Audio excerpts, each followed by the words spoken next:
Hi, welcome back. As you can see, I'm in the document directory, and I want to investigate something about these permissions we looked at when we looked at the ls utility. So, first of all, let's create a file. Now, we can create a file using any editor we want. We could use Emacs, for instance.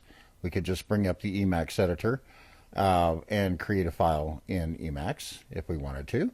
But for this example, I think I'll just use a simpler editor. I think I'll use gedit. So I'm just going to say gedit and then a file name. So let's just make a file called test.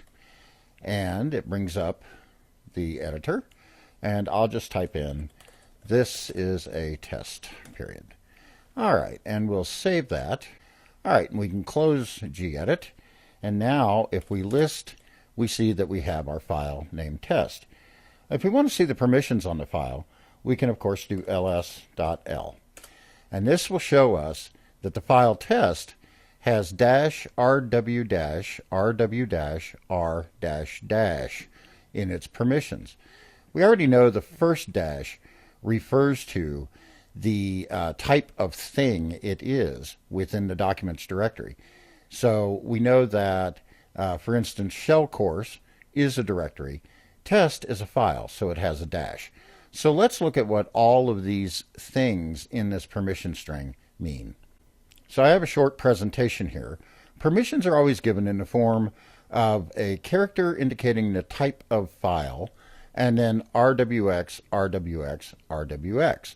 The first character is, of course, the type of the entry. It is dash for a file, D for a directory, and L for symbolic link, something we haven't talked about yet.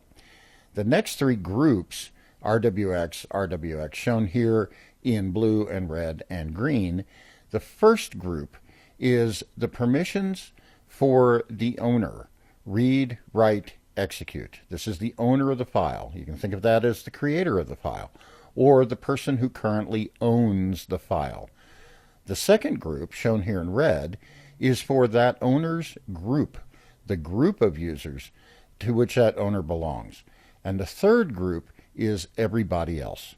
So if they have an R, this assigns read permission to the file, W assigns write permission to the file, and X assigns execute permission for the file. In other words, it can be executed like a shell script. And a dash in any position denies that permission.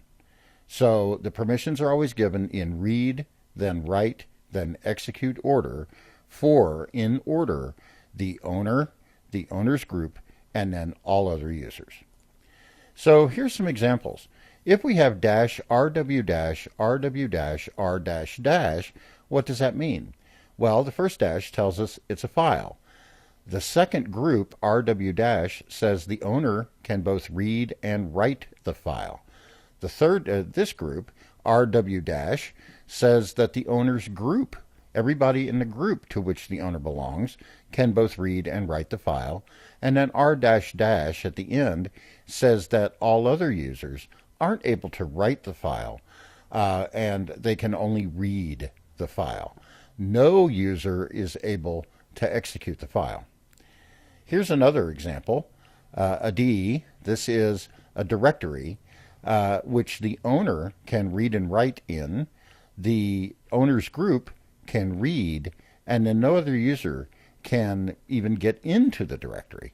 Now they'll be able to see the directory, but they won't be able to get into it. So here we are. We're looking at the terminal.